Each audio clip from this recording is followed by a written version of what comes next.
Alright, here we go. This is week 11, corrections class. We're going to be talking about parole. Again, we're broadcasting from a secret location hidden somewhere in the front range of Colorado. We're still on virus lockdown.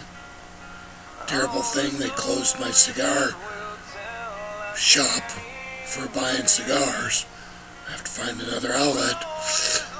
But we're going to get going. This is in the background, a little bit of Stained to get us started today. Alright. So, parole. This chapter, this week 11, is mainly a chapter on parole. Under what we've already learned, parole is another early release, okay? Similar to probation.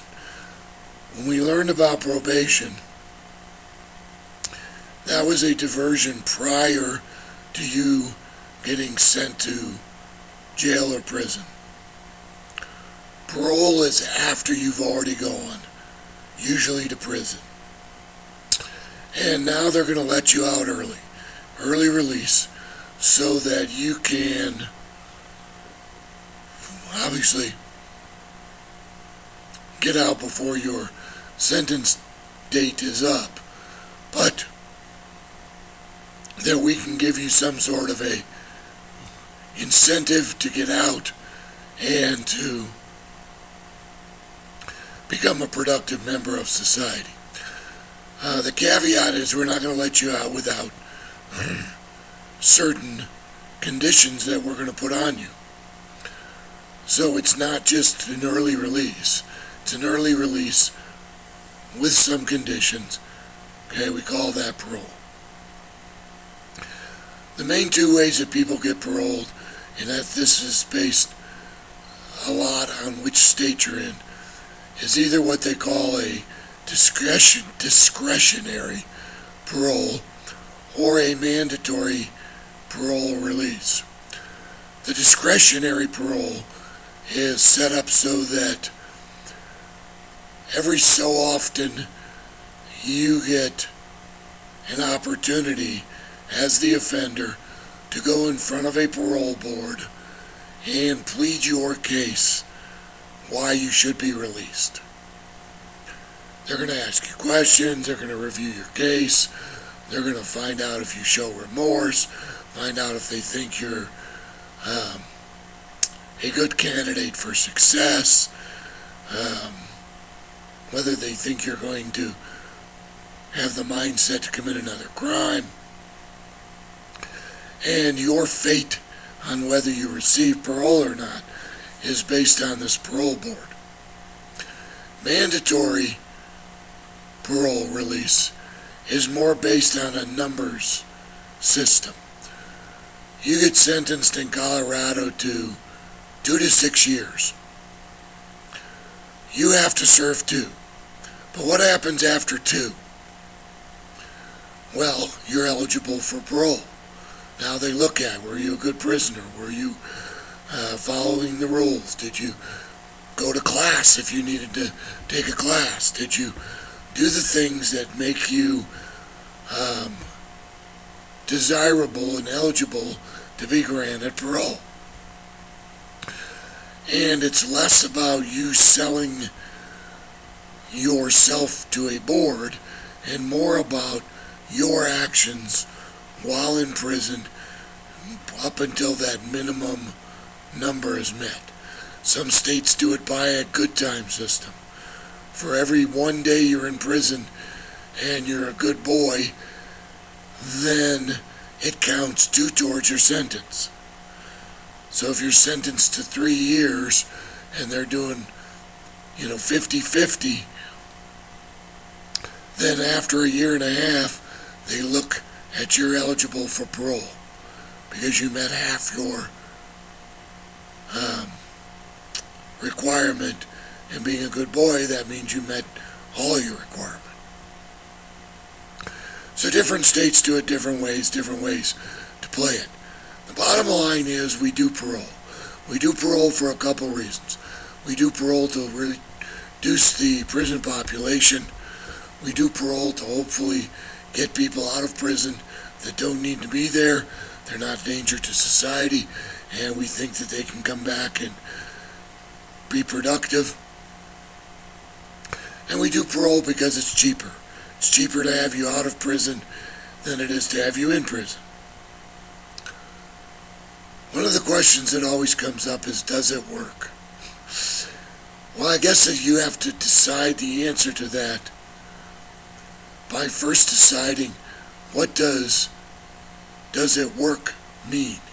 How are you going to evaluate that? Are you talking, does it save money? Guarantee it saves money. So if that's your only criteria, then sure, it works. But that's not what we're talking about. What we're talking about is, does the program effectively get people out of prison and keep them out of prison? Stop them from recidivizing. Okay? Stop them from reoffending. Stop them from going back. Stop them from committing more crime when they get out. That's what most people look at when they say, does it work? And the sad truth is, depending on the state, depending on the type of offender, depending on the crime they originally committed, all those things determine whether or not people are successful on parole. Some states will tell you it's 40, 50, 60% of the people that go on parole violate and end up back in prison. That's kind of a skewed statistic, because a lot of those get sent back for what they call for technical violations. What a technical violation is when you get out on parole, I already mentioned, you have to live under certain conditions. One of those, obviously, is don't commit more new crime. The rest of those conditions are usually based on behavioral things. Don't drink, don't do drugs, don't hang out with other convicted felons, don't go certain places. And a lot of parolees violate their conditions of parole on those technical violations. They get caught using drugs. They get caught going to certain areas that they're not supposed to hang out in. They get caught hanging out with the same criminal people they were hanging out with before they went to prison. Those are called technical violations. And the majority of people that get sent back to prison for violating parole get sent back for technical violations, not for committing a new crime.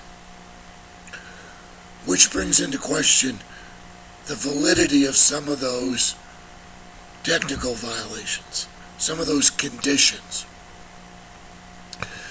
If you committed a crime and nothing of it had to do with drinking, or in Colorado, the use of legal marijuana, why are those conditions of your parole? The normal citizens have an option as an adult to consume alcohol or to smoke weed. But if you're on parole, we're telling you can't do those legal things. Because, I don't know why. Some people say, well, it's still as a punishment. Okay?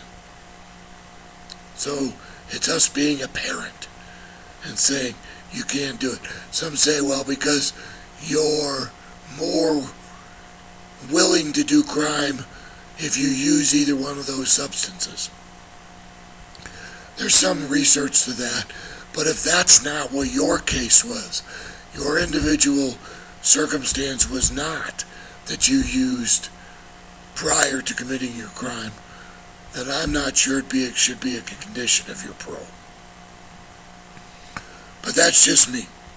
I don't make all of those decisions. The other part of that is the conditions of your parole are a contract that you agree to. This is the part that gets most frustrating when you talk with parole officers, when you talk with people that work in this area of criminal justice. None of these conditions are a surprise to the parolee. The contract is written in a way you're getting out of prison early. That's the state of Colorado's side of the contract. We're going to early release you out of prison. That's a pretty good thing for the state to say. In return, your side of the contract is you must live under certain conditions for the next whatever agreed upon amount of years are. 2 years, 3 years, 4 years. And it gets so frustrating to try to understand. You know these conditions going into it. You're an adult. You're supposed to be dealing with an adult brain. And you're told, here you go. Here's a chance to be out of prison. Go and live under these conditions and everything will be fine. And people violate. I already said, majority of the violations of parole are technical violations. Adults on parole, for some reason, cannot make the decisions to live under those conditions. And some of you may even know people, and you may listen to their story, and they wind up a good storm about how unfair it is, my conditions. Hey, you agreed to it because you wanted to get out of prison. And now you're going to whine because it's too hard to not go to the bar and drink, to not smoke weed, to not do other drugs. Okay? I'm sure if you had a drug problem, they gave you an opportunity to go to a rehab program. At this point, I don't know why people still violate those conditions. They must not be as serious about being out of prison as you and I would think that we would each be. There are some research studies that show how certain offenders become more successful on parole. Obviously, the older you are, the more successful they are. The longer you are out without violating your parole, the more success you have on finishing. The fact that you're married and living with your spouse, the research shows, makes you more successful on parole. Having a job that you like makes you more successful on parole. Things like that are things that research has shown make these people be able to have success, complete their parole, and become productive members of society. These offenders, though, if they begin to violate and don't get caught, research shows they're not going to stop violating. So, if they're not supposed to go certain places, and they go there and don't get caught, a lot of offenders later on, when they do get caught, said they thought it was no big deal. The research shows thought it was no big deal because they'd already done it 10 times before they got caught doing it. So if it was so important, they would have got caught the first time. Now, I don't know if that's a normal way of thinking, but it is definitely an offender way of thinking. And because of that, we know that those kind of things make you less successful in completing your parole. Alright, that's going to be about it today. We are taking registration for fall semester. We're running a criminology course, and we're running a intro to forensic science. That's kind of a fun course because we actually get to do some hands-on forensic science type things. We do something every week in that class related to criminal investigation on the forensic side. So look at signing up for either one or both of those. Note also that we have a discussion and an assignment this week for this class. See ya.